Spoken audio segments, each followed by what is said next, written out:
Alors, deuxième coup, lorsqu'elle atteint le point B, ou elle s'arrête au point B, la balle de golf, un instant T0 pris comme une nouvelle origine de temps, alors la balle atteint le point B, et il a pris comme un nouveau, ou bien comme une nouvelle origine de date, c'était B0 lorsque la balle atteint le point B. Alors le joueur frappe la balle qui est M à partir de point B. De nouveau, il frappe de point B. Alors elle part avec une vitesse VB. Il n'a pas donné la vitesse en B. Alors en B, elle possède une vitesse qui est VB. Suite qu'il a frappé avec l'assaille élément. Ok. Donc M se déplace suivant une droite BC munie d'un axe X' X de vecteurs unitaires. Alors elle se déplace horizontalement jusqu'au le but de coup est de faire tomber dans un trou en C. Alors qu'on sait il y en a un trou. Alors, si la vitesse n'est pas suffisante, alors s'il y a frottement, alors que la balle peut atteindre le trou, ou bien peut arriver à un point avant le trou, ne peut pas atteindre le trou. Alors que la distance, ou bien il a dit que le trou est situé à une distance 4,5 de B, ou bien C est situé à une distance 4,5 de B. Alors la distance de B vers C, c'est la distance qui est BC, est égale à 4,5 mètres.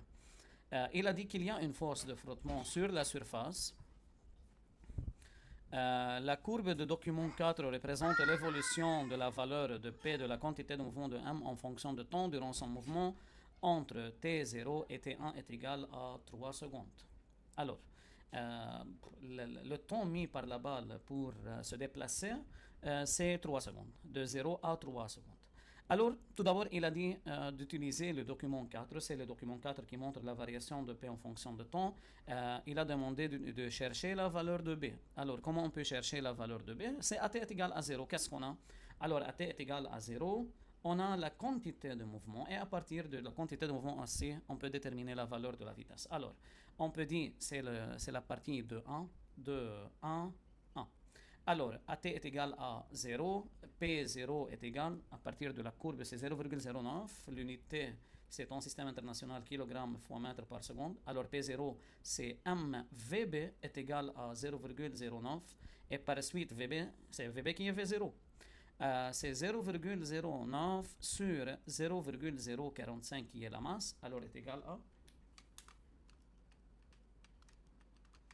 Alors, elle est égale à 2 mètres par seconde. Alors, la partie qui suit, c'est 2M2, la variation de la quantité de mouvement. On va déterminer la variation de la quantité de mouvement entre T0 et T1. T1 c'est-à-dire 3 secondes, T0 c'est-à-dire 0. Alors on va faire P final moins P initial. Alors la quantité de mouvement à T bêta 3 c'est 0, car elle atteint l'axe de temps, qui est l'axe d'abscisse. Et à T est égal à 0 est égal à 0,09.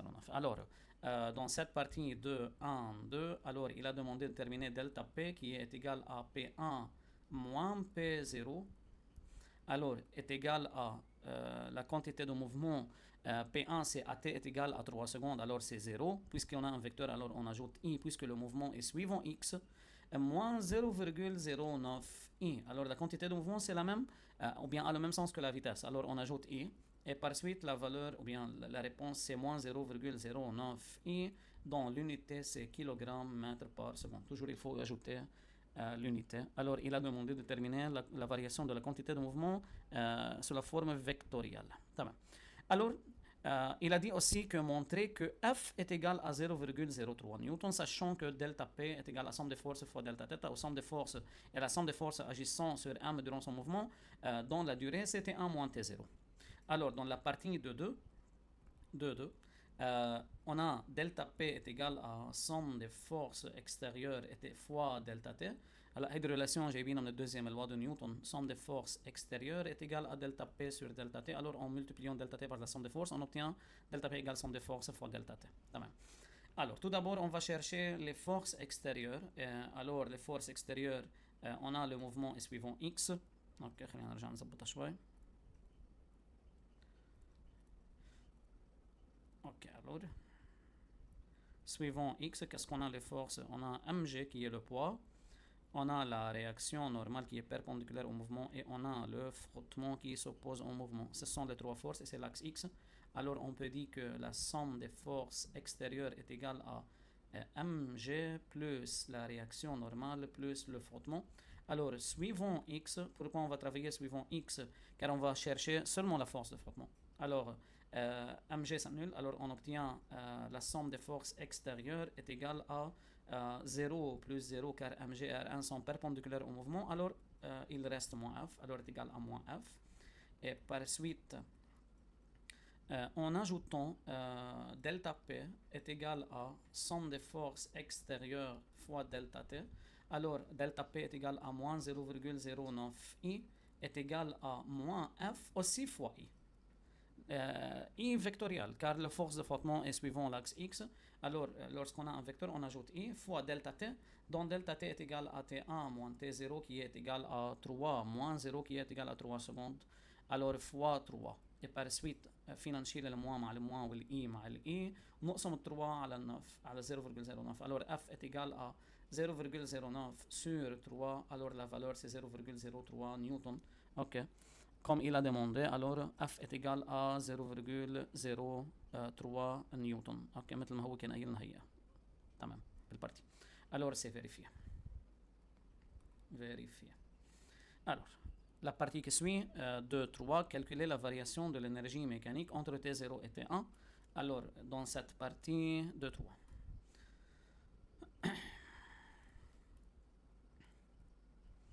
Alors, dans cette partie de 3, il a demandé de déterminer la variation de l'énergie mécanique entre O et un point.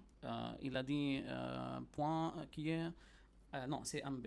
De B vers un point. Ça point final, F. Alors, est égal à EM final moins EM initial. Alors, est égal à... Alors, tout d'abord, EM final est égal à EC final moins, ou bien plus EPP final. EPP final c'est 0, puisqu'elle se déplace entre B et C. هلا أنا ما بعرف إذا وصلت على C، ممكن وصلت لهون، ممكن على C، ممكن بعد C، عشان هيك سميتها فينال. Le EPP هي 0. EC final aussi 0, car AT est égal à 3 secondes, P est égal à 0, la vitesse est nulle. Et par suite est égal à 0 joule. Ok, يعني على هيدي البوان elle s'arrête, car d'après le document, la quantité de mouvement qu'on vous observez, la quantité de mouvement est nulle, alors la vitesse est nulle. Alors, EM initial, c'est-à-dire c'est l'énergie mécanique en B, alors c'est ECB plus EPPB, par suite EPPB est égal à 0 car sur le niveau de référence. Alors c'est 1 demi MVB au carré est égal à, on a déjà déterminé VB est égal à 2 secondes, alors 1 demi 0,045 fois 2 au carré, alors est égal à 0,09 joules. Alors est égal à 0 moins 0,09, alors la variation c'est moins 0,09 joules. À la fin, il a dit de déduire si M atteindra le trou. Alors, si M atteint le trou, il faut faire attention à la distance. Alors, elle va traverser une distance ou bien 4,5 mètres ou bien plus grand que 4,5 mètres. يعني إذا هي عدت ال 4,5 ما هي عم تمشي أكيد حتوقع بالترو، ما هي عم تمشي horizontal. فبدنا نفتش على الديستانس. Alors, dans cette partie qui est de 4, dans cette partie, on utilise le principe de non-conservation de l'énergie mécanique, principe de non-conservation de l'énergie mécanique, alors que delta EM est égal à travail de la force de frottement. Il n'y en a que la force de frottement qui est une force non conservative. Alors, moins 0,09 est égal à moins F fois D, et par suite, D est égal, finalement, le moins mal le moins, est égal à 0,09 sur F, qui est égal à 0,09 sur 0,03, alors la réponse c'est 3 mètres. Mais BC est égal à 4,5, alors cette distance est inférieure que la distance de B vers C qui est 4,5 mètres, alors la balle n'atteint pas le trou. Il faut يعني من بعد ما عملنا الكومباريزون لازم نرجع نقول له، يعني ما بكفي نقول له نو وبس، لا بنقول له انه لا هي ما بتوصل على الترو، يعني لازم نوضح له اللي كان طالبه مننا، تمام؟ او انه نكتفي بس انه تروا ولا اصغر من 4,5 وما نقول له انه شو بيصير، انه بتوصل او ما بتوصل، كمان هيدا الشيء بيكون عليه علامات.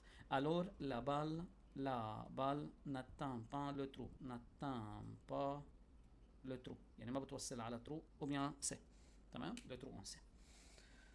Alors